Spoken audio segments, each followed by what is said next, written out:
Halo sahabat dan kerabat, di mana saja Anda berada. Salam damai, salam sejahtera dalam Yesus Kristus Tuhan kita. Saya Frederick Makitan kembali lagi menjumpai Anda di ruang yang sama dalam acara Dia.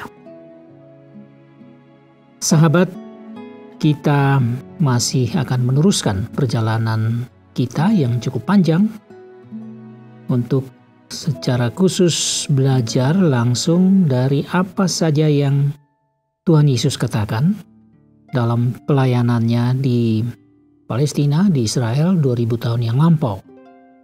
Dan kita masih sedang berada di satu topik yang cukup hangat, yaitu tentang doa Bapa Kami yang diajarkan langsung oleh Tuhan Yesus Kristus sendiri. Dalam Matius pasal 6 ayat 13, di sini dikatakan, "Dan janganlah membawa kami ke dalam pencobaan, tetapi lepaskanlah kami daripada yang jahat." Jadi kita berseru, "Ya Bapa, ya Allah Bapa yang ada di surga, janganlah membawa kami ke dalam pencobaan, tetapi lepaskanlah kami dari yang jahat." Nah, kira-kira begitu, singkat saja kalimat ini, tetapi juga tidak begitu mudah kita pahami. Paling tidak pada kalimat yang pertama saja, janganlah membawa kami ke dalam pencobaan. Jadi kita, murid-murid pada waktu itu, sekelompok besar orang pada waktu itu, dan kita pada zaman ini, pada hari ini yang mendengarkan, seakan-akan berkata kepada Allah Bapa, "Bapa, jangan membawa kami ke dalam pencobaan." Jadi ini kan memberi kesan bahwa memang Allah Bapa tuh mau atau suka atau biasa membawa anak-anaknya ke dalam pencobaan. Jadi kita diajar oleh Yesus untuk berkata, jangan Allah Bapa, jangan membawa kami ke dalam pencobaan. Tapi lepaskanlah kami dari yang jahat. Nah, ini sudah mengundang kita untuk mencoba memahami ini. Apakah Allah membawa kita ke dalam pencobaan, atau Allah membiarkan kita dicobai?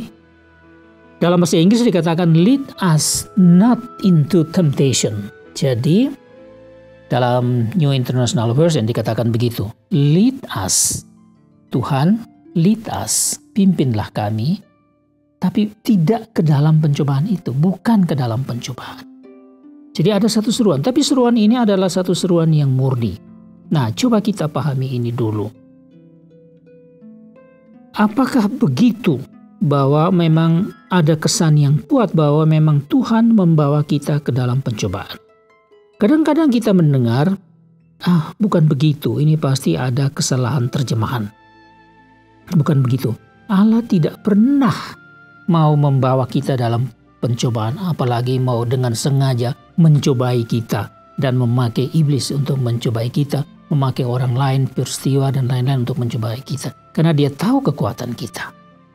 Tidak mungkin dia melakukan itu. Nah, saya teringat akan peristiwa atau kisah Ayub. Di dalam kitab Ayub, dalam perjanjian lama, dalam Alkitab. Dalam kitab Ayub itu kita membaca dari pasal 1, 2, dan seterusnya ya, terutama pasal 1 dan 2 atau juga pasal 3. Dan kita mengerti di situ bahwa dikatakan bahwa pada suatu saat datanglah anak-anak Allah menghadap Tuhan. Pada suatu saat. Di antara anak-anak Allah itu ada juga iblis datang. Entah digambarkan bagaimana kita tidak tahu, tapi iblis hadir juga di situ, menghadap Tuhan. Lalu Tuhan menaruh perhatian kepada iblis ini. Lalu dia katakan, kamu dari mana? Mau kemana? Dari mana kamu? Lalu apa jawab iblis kepada Tuhan, kepada Allah? Dari perjalanan mengelilingi bumi ini, menjelajah bumi ini. Nah, terus Allah katakan apa? Kamu kenal hambaku yang namanya Ayub? Tuhan katakan kepada iblis begitu. Dia adalah seorang hambaku yang setia, yang jujur, yang taat, yang saleh, dan seterusnya. Seorang yang dilihat dari sudut rohani dalam bahasa kita ya, dia seorang yang benar, yang mantap. secara rohani dalam penilaian Allah sendiri, bukan penilaian orang lain atau manusia. Jadi Allah begitu bangga akan Ayub, hambanya ini, sehingga Allah seakan-akan memperkenalkan, kamu tahu nggak, Ayub hambaku. Allah bangga akan Ayub hambanya yang setia, yang saleh, yang selalu berbuat yang benar sepanjang hidupnya. Lalu iblis kok seperti dengan enteng. Ya kalau dia tidak diberkati oleh Allah, dia tidak diberkati begitu rupa seperti sekarang, punya ribuan hewan, punya 10 anak dan seterusnya, dengan kekayaan yang luar biasa, punya sejumlah besar budak. Kalau Allah tidak memberkati dia, ya tidak mungkinlah dia menjadi anak orang yang setia. Lalu apa yang Tuhan katakan? Nah sekarang pergilah, seakan-akan begitu, pergilah kamu mau buat apa saja, tapi tidak boleh menyentuh tubuhnya. Tidak boleh menyentuh jiwanya. Kisah ini beberapa kali. Dan akhirnya, ya singkat ceritanya, kita tahu bahwa Ayub habis segala-galanya. Seluruh kekayaannya habis hanya dalam 1 hari, juga anak-anaknya semua mati hanya dalam 1 hari. Kemudian, peristiwa yang kedua lagi sama saja. Itu anak-anak Tuhan datang, lalu hadir pula iblis dan mulai cerita yang sama lagi. Allah masih tetap bangga tentang hambanya, dan iblis menawarkan sesuatu yang lain. Kalau Tuhan tidak menyentuh tubuhnya, ya bagaimana dia mau setia? Ya dia setia karena memang Tuhan memelihara tubuhnya. Nah, akhirnya Tuhan katakan, kamu boleh menyentuh tubuhnya, tapi jiwa dia jangan. Tuhan beri kesempatan kepada iblis. Jelas itu. Jadi Tuhan memberikan kesempatan kepada iblis dan membiarkan Ayub menderita segala-galanya. Jadi ini kan jelas dari cerita ini inisiatif Allah sendiri. Jadi Allah menempatkan Ayub di dalam satu keadaan yang luar biasa berat, menderita. Tapi Allah memberi dia kekuatan sehingga dia akhirnya sampai pada akhir hidupnya dia menjadi orang yang tetap setia, dan Tuhan menggantikan semua yang sudah hilang itu 2 kali lipat. Semuanya. Anak cucu yang baru juga, bahkan Ayub sampai masih bisa menikmati keturunan yang keempat dari anak-anak yang baru yang diberikan oleh Tuhan kepadanya. Nah, di sini jelas contoh bahwa Tuhan yang memberikan pencobaan itu. Tuhan menyiapkan, bahkan Tuhan menyuruh iblis. Bayangkan itu. Nah, sekarang kita lihat bagaimana dengan Yesus sendiri yang mengajarkan doa Bapa kami ini. Yesus pun mengalami hal yang berat. Setelah dibaptis di Sungai Yordan, keluar dari air, dan hal pertama yang dibuat oleh Yesus adalah ke padang gurun.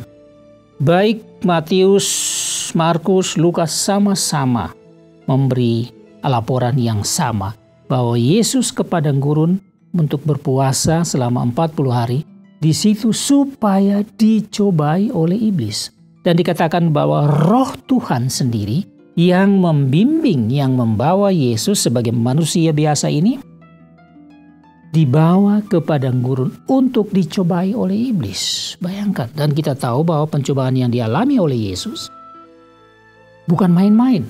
Ya, dalam keadaan yang lapar, 40 hari tidak makan, tidak minum, dan juga hidup di tengah-tengah binatang buas dan macam-macam itu, sendirian di situ, lapar dan dahaga, itulah iblis menawarkan satu cobaan di situ.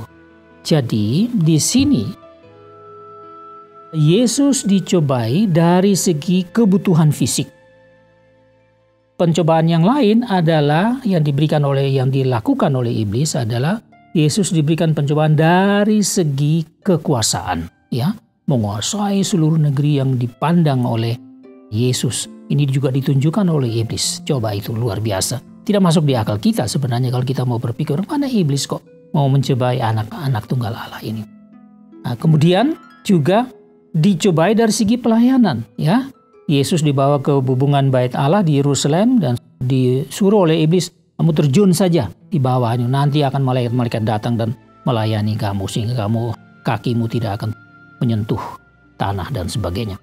Nah, jadi kebutuhan fisik, kebutuhan kekuasaan, dan kebutuhan akan pelayanan. Ini adalah kebutuhan aspek-aspek yang terberat yang menjadi satu wilayah pencobaan yang langsung dilakukan oleh iblis sendiri kepada Yesus.